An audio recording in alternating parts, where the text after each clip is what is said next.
Coach, congratulations. Firstly, can you tell us about the game, your thoughts about the game? No, game was hectic. A game of two halves. We kind of neutralised the opposition's strength, which was pretty direct, pretty much an aerial ball. Our midfield was too strong for the opposition midfield in the first half, and we scored the all-important first goal in the first half. We regrouped.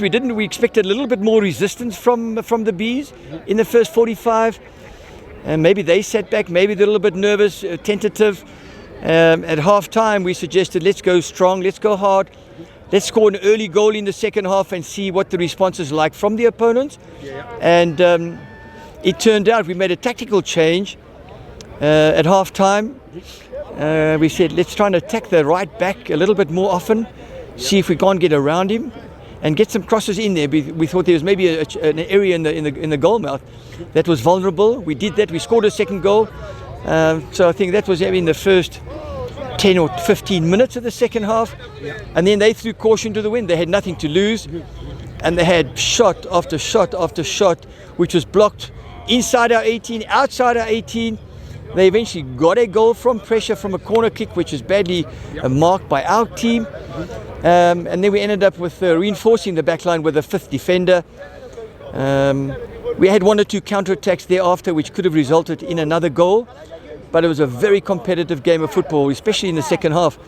And you can see why these two teams are the strongest teams in the country at ABC level. Perfect. And how do you feel generally about the win, qualifying, to the next league, and also for you, winning this match today? Yeah, no, that was the objective when I came to the club. That was not necessarily a mandate, but from the chairman. John, we need to go to the NFD. Can you take us there? My answer to the chairman was, I can't do it alone. I need your support, and he has given me. Chairman Joe Sianejo has given me so much support, moral, emotional support in the last 6 months. So the glory at this moment goes to the chairman Joe Sianejo. As far as we're concerned,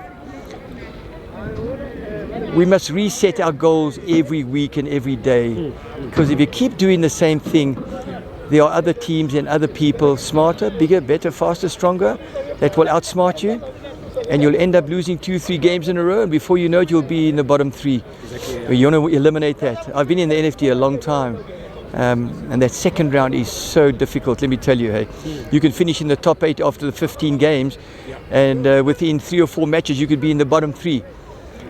So we've got to be smart, we've got to be intelligent. We mustn't recruit players that we don't need. We mustn't pay players too much money that don't deserve it, and we must just maintain our humbleness. That has taken us where we've arrived today. It's because of the humility that we've implemented, and the wisdom comes as you go along, and you learn as you go along. So yeah, it's a fantastic evening, great evening for Gomora from Alex, and I'm sure that township's going to go wild today. Beautiful. And any challenges, going to, throughout the season, coming to today? There's challenges all the time on a daily basis in any football club. Hey, you've got to manage those challenges, whether they're financial, whether they're emotional, whether they're injuries, whether they cliques in the club. You've got to manage those. Neutralize those things and make sure that the things that you put in place, the principles that you put in place, are implemented on a daily basis. Perfect. Take us through the last 5 minutes. When the fourth official, raised that board, you are 2-1, you are 2-0 down, you are 2-0 up, and they came in, they scored 1. What went through your mind? Yeah. Well, we reinforced the defence with the fifth defender about 15 minutes to go. Too much pressure, too much penetration down our left-hand side, and then they started to come through the middle. One or two of our centre midfield players got a little bit tired, which is normal, and we were hanging on there. Then they scored from the corner kick, which was a disappointing on our side because we reinforced. We had 5 defenders plus a few others. And I tell you what, if B scored a goal there and made it 2-2, it would have been a hectic finale. But we hung on. We had 1 or 2 counter-attacks which could have resulted in goals. But all in all, a very, very competitive game of football. And I think, my opinion, it's the two best teams in the country at ABC level. Beautiful. And any special player or players in your team that made you to be where you are today? Yeah, there's a young kid called Stallion. I think it's Mashonini, a little winger. We've used him in the centre midfield. He joined us a couple of months ago. He hasn't quite. He showed us the potential, but he hasn't quite kicked on like we expecting. Yeah. And the last 2-3 games now, this guy's just gone. His performances have gone out of the roof. Where even players and ex-players from Sundowns and Chiefs and Pirates who've watched the last 2 games, they said to me, "John, who is this kid? Where's he from?" So there's thousands and thousands of those kids in the location. We have to go and get them, develop them, guide them, nurse them, and give them a platform to show their skills. Beautiful. On your defense, you're one of the most experienced defender in Roy Mahamotsa. How did he help you to Jesus, massive Roy Mamutsa. Roy was injured for a while, so he didn't train as regularly as everybody else. And I think the last time he played a competitive game was 2 months ago. Yeah. And then we threw him in the deep end in the first game against Free State, Warriors from Free State. Yeah. And this guy is just so strong mentally, let me tell you, hey. And he's still as intelligent as he was 15 years ago.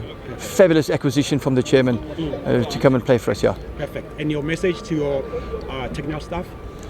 Yeah, keep working, keep learning, keep educating. I give them carte blanche. I don't tell them what to do. Yeah. I'm not that kind of person. They know what I expect, and I allow them to do it. There's no policeman mentality, or I'm the superintendent or anything like that. They do what they have to do, and I think the players respect that. Perfect. Thank you so much. Congratulations once more. Thank you, sir. Thanks, Coach. Okay. For your soccer updates and breaking news, please visit www.ngoba2010sharpi.com.